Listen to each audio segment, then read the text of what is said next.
we're talking by telephone here on Channel 6 today to one of our own in Japan.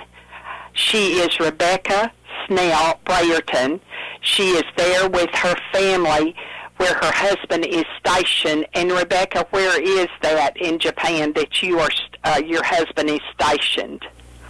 Misawa. And where is that located? It's in the northern part of Japan. The northern part of Japan. And how are you and your family doing right now? We're doing just fine. Everything is doing well. Thank you. Now, the town, how big is the town that the Air Force Base is located in? I'm not sure as far as specifics. It's a small community. Small, And is it on the coast? Pretty much everything in Japan is. Right, it's not that big to get away from the coast, is it? It's not hard to find beachfront around here. And the beach there, was it destroyed by the recent tsunami or not? Yes, ma'am, it was. It was destroyed. A bit of damage, yes. Well, not destroyed. I mean, there's a lot of damage. Just that heavy damage, Now, your life, has it returned to normal now? Yes, ma'am. As far as me personally, I don't feel that it was really interrupted. All we had to do without here on the base for a very short amount of time was electricity and hot water. So it wasn't anything that I didn't have to, that where the home I grew up in, if we had a good lightning storm, the electricity would go out, or a harsh winter would freeze the well. So it's not like it was anything that I hadn't ever experienced before. I felt very blessed and protected by God because I knew that there were people that had lost everything. So, right. I didn't feel worried or threatened or anything by anything that had happened. I know that some people did, but I was fine. and now you grew up right here in Muleshoe, and your parents, your mother still lives here, and her name is Janice Snell. Your father is deceased. What's his name? Gene. Gene. And were you all out in the YL community when you were growing up? Yes, ma'am. And so now here in Muleshoe, you have some relatives besides your mother who still live here, don't you? Yes, ma'am. Who are they? My sister Katrina, Katrina Scott, and my brother Gary Kane. They both live there.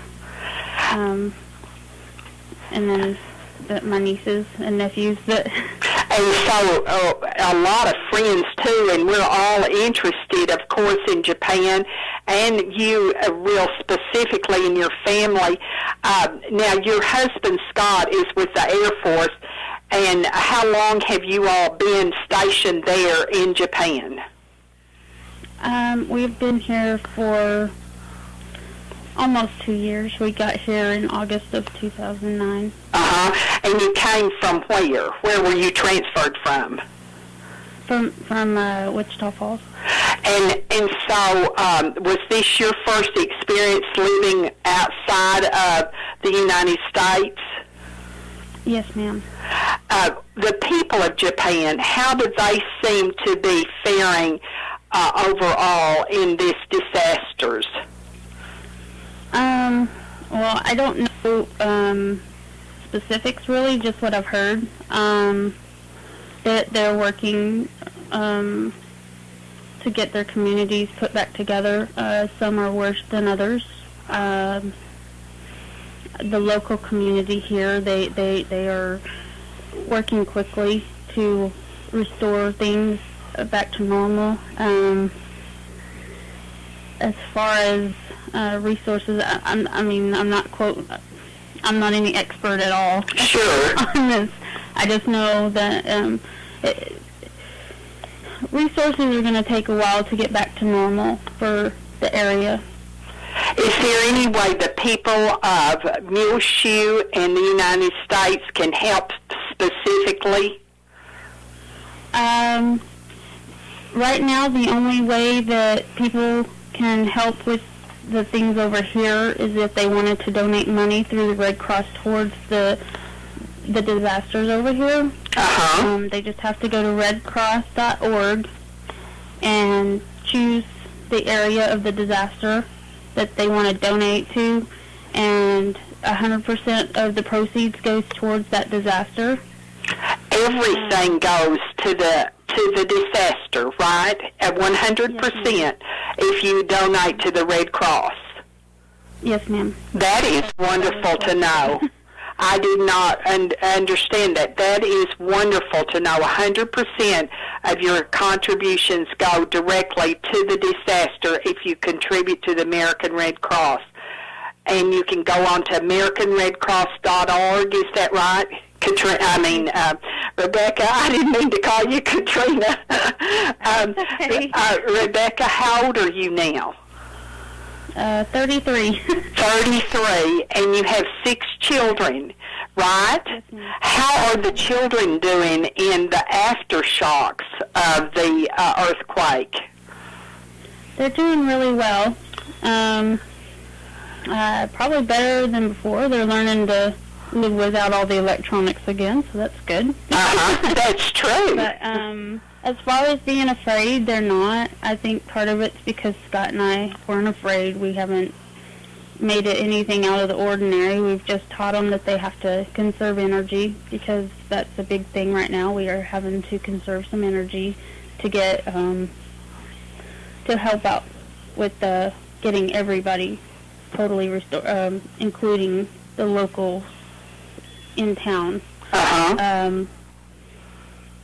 Everything is moving very quickly, though. People are working all the time on getting everything back to, it's great. It's a wonderful experience to see how many people are just so willing to help out, and they want to do so much to help out each other and to help downtown and in the local communities to try to get things cleaned up. And it's just an awesome experience. It's awesome to see all the people that show up to help out with all of the disasters that have happened. Now, have you and Scott been able to help? Yes, ma'am. My husband helped last week.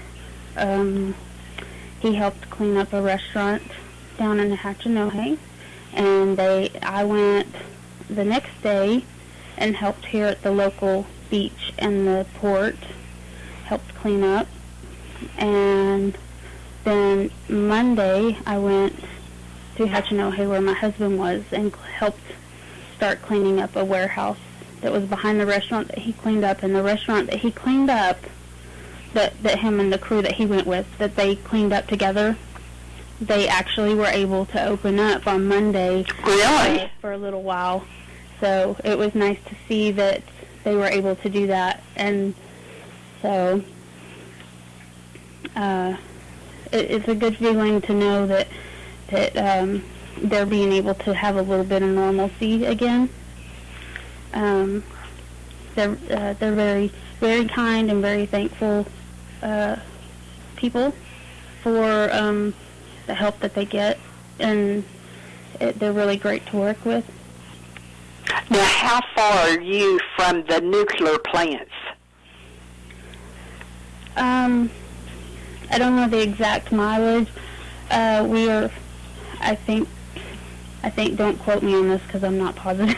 I think what they were telling us is that we're about 200 miles from them. About 200 miles, So you feel secure, Have any of the families or dependents there on the base come back to the United States since the tsunami and the aftershocks, or not? Yes, ma'am, they have. And some of them are still in the process We are not going to be. We were given the option to, but we're not. We're not coming back. We're going to stay here, and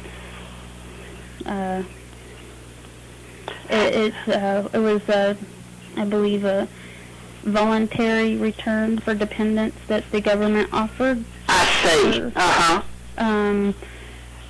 For till they could get everything completely ready or back to normal. Everything is, everything is back to normal for the most part. There's just a few things. Now, what about travel outside of your immediate area? Are the roads still impassable or not? A lot of them are, as far as I know. As far as being a community here, we are not allowed to go any farther than 15 or 50. They go by kilometers here. We're not allowed to go 50 kilometers or 50 miles outside of our area.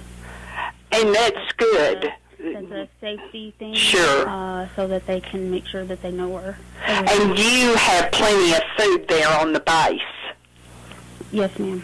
And is the base located actually in the town, or is it outside of the town?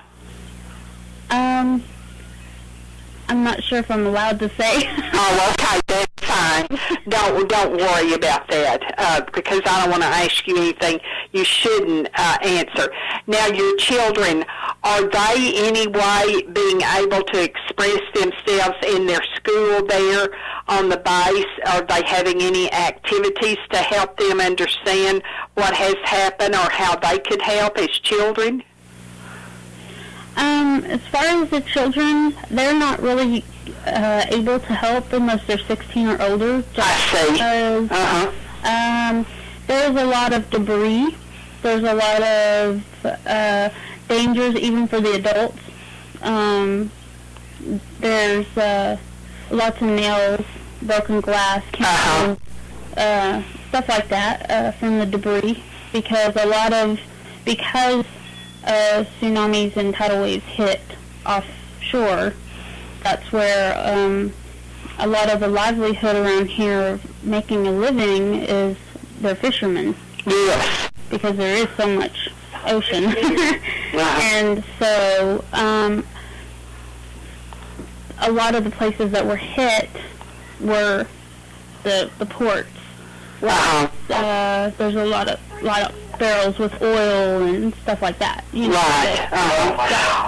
Well, we thank you so much, Rebecca, for calling and telling us a report that certainly looks like things are progressing, especially there with you and your family, and that you're safe and secure. And I hope you know that you're on our prayer list every day. Thank you. I appreciate that. I really do.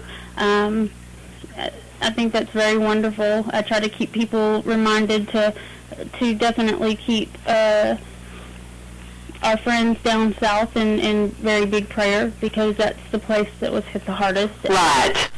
They are going to need it for a very long time. Absolutely. Well, thank you again. We've been talking with Rebecca Snell Brayerton, a Muleshoe High School graduate of 1995 who lives with her husband Scott and their 6 children in Japan in the northern part of that island. Thank you, Rebecca. Thank you, Magann.